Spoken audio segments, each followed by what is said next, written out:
Hey guys, it's Alyssa and welcome back to my channel.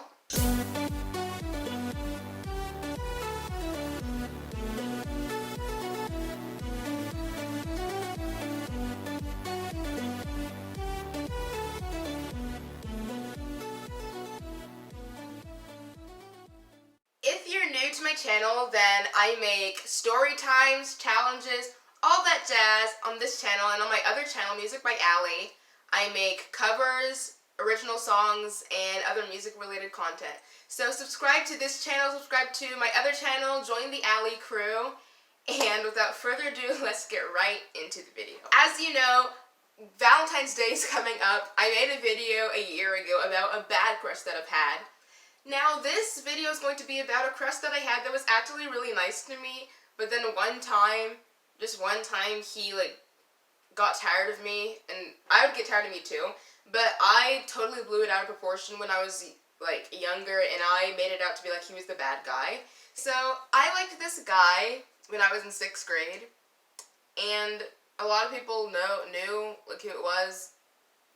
He knew that I liked him because I was more than obvious. I thought that I was so unobvious when I was younger, but looking back, I was literally the most obvious person. I literally tried to draw a picture of him. The day before the climax, then he was absent, and you all know that feeling when your crush is absent from school. It's like the day is pointless, especially when you look good that day, because my hair was just flat ironed and stuff. It's just you want them to see you, so then you have no reason to go to school when they're not there. So he was gone. It was a Monday, and I would always look outside in my classroom because as I mentioned in one of my previous videos, I was a creep. I looked at what time he got to school, and so I would look out the hallway to see him pass by my classroom at that time. So I did that, and he wasn't there the first day, but then the second day I saw he was back, and I actually remember feeling a little happy inside, being like, yay, he's back. But that excitement ended when I got to lunch, because during that class period that I had with him, then we had lunch, and one of my best friends said to me, Alyssa, you shouldn't like the dude anymore. And then she told me, he just said some really rude things about you, and I was like, what? Yeah, I've known him to be so nice. She told me that he yelled, I don't care about Alyssa. I don't even think about her, so stop talking about her. She said in her words, not mine, his face was red and spit was flying everywhere.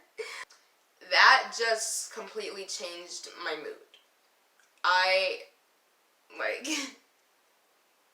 During lunch I started bawling. But that's not even the worst part. When I got back to the classroom after lunch, because then it was time for actual class, this is gonna be kind of hard to explain, but in my binder cover, the little plastic part in the front of a binder, it was the lyrics to the 2 songs that I had written about him at the time, and I'd done emoji lyrics. So for Shy Girl, since you guys already know that song, I can say that it would be when there's so many other people in this world, but for the word world, I would draw a little globe. I made these little emoji lyrics, and I worked really hard on those, and I really liked them, and my friends liked them too, and those were my binder cover. But I got back to the classroom, and I started taking them out of the binder cover dramatically, and my friend, she was like, no, Alyssa, you worked really hard on those, and I started just ripping them up. This is a full-on temper tantrum in the front of my classroom. I started ripping out the paper, and she was like, Alyssa, no. I was like, they don't mean anything to me anymore. Imagine a dramatic 6th grader just screaming, bawling. That was me. And I was just thinking, oh my gosh, he's so fake. He used to be nice. Now, in hindsight, for anybody watching this who actually knows me personally, I don't think that he's a bad person, and I honestly was just really obsessive. My friend saw me reaching for the next piece of paper, and she was like, no, no, no. I was like, no, and just ripping them up, and she just threw it away from me, and I just sat down, and I was just crying. And this guy was said something about how people were dramatic, and I was annoyed at the time, but I really was being dramatic. And then there's this girl who asked me what's wrong, and she said, do you have a number? You want to talk about it? I didn't have a number, so I think I gave her my email, and she was just really nice about it, and I was grateful for that.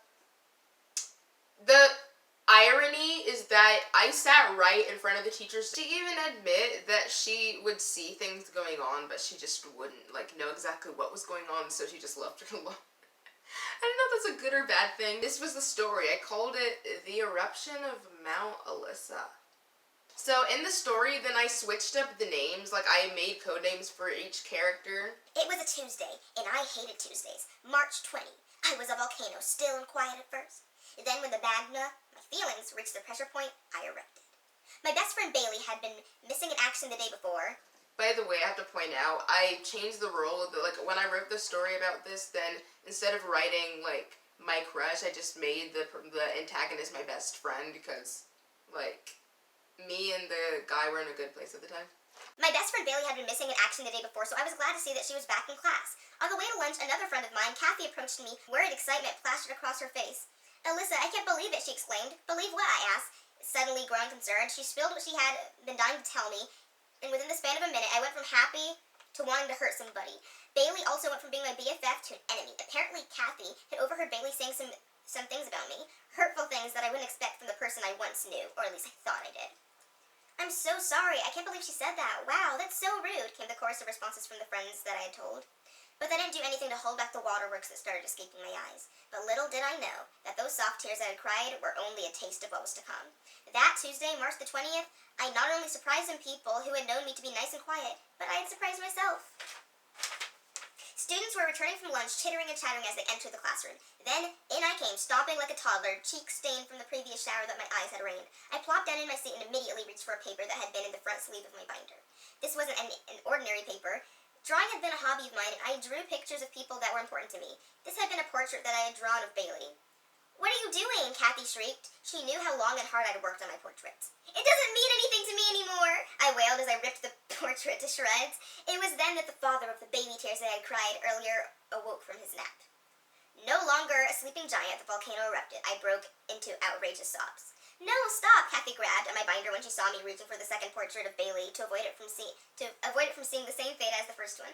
But I beat her to it. I continued to cry, and Kathy just stood above me with a look of sympathy. The teacher watched, not interjecting, just observing. The guy beside me made some comment about how I was being dramatic, but I didn't really care. Apparently a girl named Jade had seen my whole out-of-character episode and asked what's wrong. I tried to answer through sniffles and gasps. Just email me, she said understandingly. Talking to someone was exactly what I needed. After a few minutes, my bawling, the magma, had reached a calm. Still rumbling, but less violently. But of course, this had to happen to me. Why did I think this was going to be a good day? After all, it was a Tuesday. And to this day, I absolutely, positively, without a doubt, hate Tuesdays. And I hate them with a passion. I wrote this story in 7th grade. And I was thinking, okay, nobody has to see it. But my teacher had this great idea where all of everybody's writing would be laid out. And everybody could read each other's writing. And we had to leave sticky notes and comments on their writing, right? So I was thinking, oh crap, he's gonna see it. I saw him sit down at my paper and I was losing it. Like, I was freaking out. And I saw him get up without writing any comments, so I was thinking, oh my gosh, he knows it's about him and he's like mad. So turns out he was just getting up to get more sticky notes. But that's not the catch. I read his comment when the whole thing was done, and guess what it said? Great hook. I felt like I was really in the story. Can we just take a moment? I was freaking out. I thought, and then I was like dying laughing, but then part of me was like, what if he actually like knows it's about him and he's just conning me?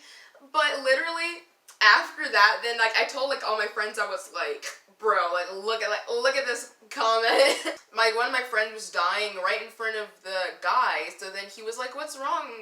And then my friend just repeated to him, I almost felt like I was in it. And he was just like, the poor guy was just clueless.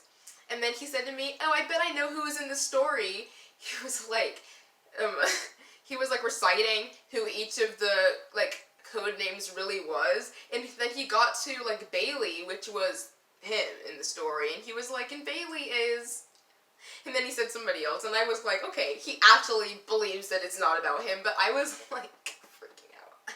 Yeah, I hope that you guys enjoyed this crazy, ironic story. If you did, you know what to do. Put a big like on this video, comment down below, I mean anything, and love you guys. Subscribe to this channel, subscribe to my other channel, subscribe to my sister's channel, the_lay_lay, and love you guys.